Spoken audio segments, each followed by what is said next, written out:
All right, so just to kind of like lay the groundwork, as it were, for this particular election. So for the Democratic primary, you had actually like a lot of candidates for, mayor of New York. And, some of them are really famous. Some of them are just completely unknown. So, we have like, like more than 10 candidates technically. And then those are the people that you can actually, vote for. But, at the end of it all, there was like ultimately five major candidates who are actually, the main contenders who actually, polled highly in a lot of these races, and ultimately in the results kind of like reflect these facts as well. So these five main contenders, and just before that, maybe I think like something good to point out is that this is the first New York primary, New York City primary with a ranked choice voting, like option. So basically, what you can do if you don't know what ranked choice voting is, it's basically there's a list of candidates, and I can basically rank them like the first five choices. So it can be like, oh, I like this, I like guy A, I like guy B, and guy C. But and just like from there, the way they count it is like whoever, like from the first round, we count first choices, and and like whoever has the least amount of first choices gets eliminated, and then from there, their second choices gets put into like a second round of counting, and so on until somebody hits over 50%, and then from there we have a winner. So you see what happens here is that, instead of having a one winner where only like 30% of people like, we can have a winner where, a majority of people are, like, or they either like them or they're either okay with them. But anyways, so we have five main contenders for this particular race. So the first contender is Eric Adams. So now Eric Adams was the president of the Brooklyn borough. So I think it's like, in terms of name recognition, he was definitely like, pretty up there, in the sense where it's like, he has held positions in the city, like I said, Brooklyn borough, like president. And then like, just like him, like his whole idea, his whole like charm basically is that he was a former police officer, so because of that his campaign adopted this very like tough on crime stance, which we'll talk about a lot more in a bit. And then the second candidate is Maya Wiley. Now Maya Wiley, I believe, was actually part of the de Blasio administration. So if you don't know the mayor of New York before this particular election, it was a guy named Bill de Blasio. And Bill de Blasio is this, he paints himself as a progressive, like even sometimes akin to a Bernie progressive, but his policies don't really reflect that. He's not like exactly hostile to normal people, but as a mayor, I think like a lot of New Yorkers would definitely agree, he hasn't been like the best mayor. And I think it ultimately reflected in this election. So Maya Wiley in this case then I guess is like the stand-in for Bill de Blasio, who has, been mayor for 2 terms and so can't, run again.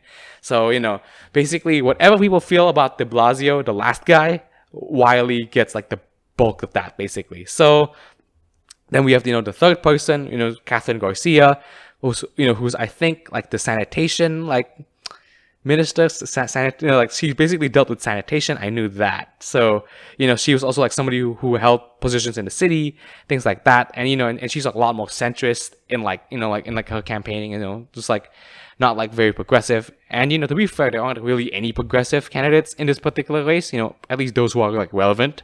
And we'll talk about that as well, don't worry. And then the fourth candidate, and this is the one that I think, got me really interested in the race initially, it was actually Andrew Yang.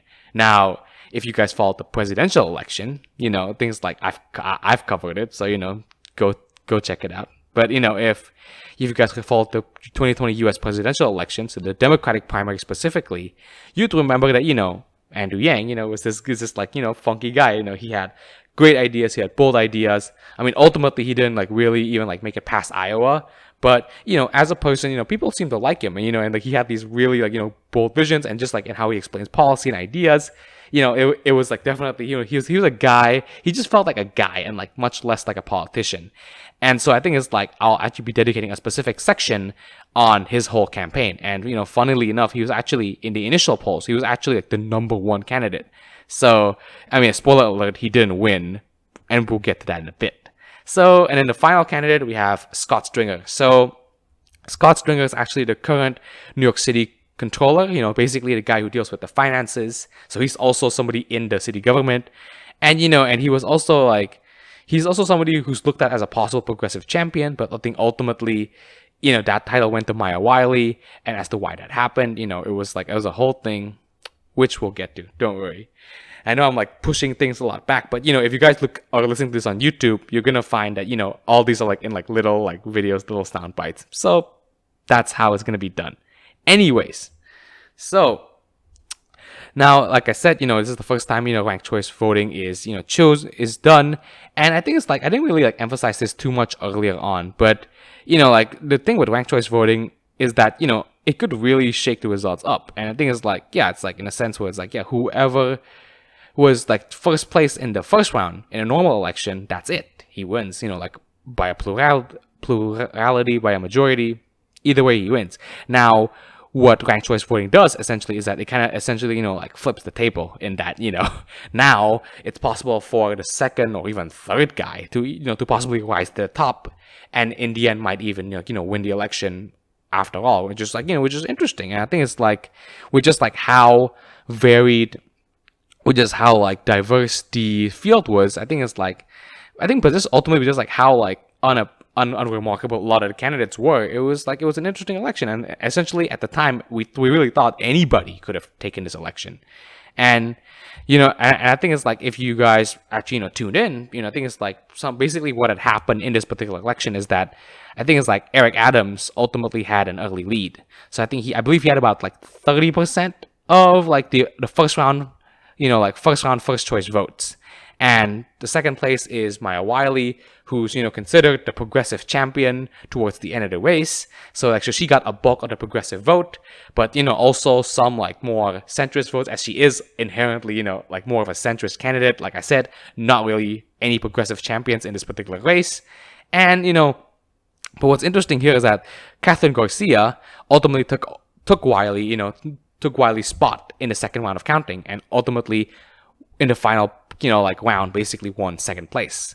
So Eric Adams still ultimately won. Now, in this case, what we see is that, the results didn't really change all that much in how it manifests, but, it's still interesting nevertheless to see how a second place, winner became, third place, and just like how, how razor thin ultimately, I think, it was literally like 50 point something to 49 point something. That was like how close it was between Adams and Garcia. So I think it's like, just like if more Wiley votes had gone to Garcia, we would have had, like a Mayor Garcia. But, just like that's what I mean. That's why ranked choice voting is very interesting. And if this was implemented in more elections, we could really see a huge shakeup in like, like what, the so-called winners will look like.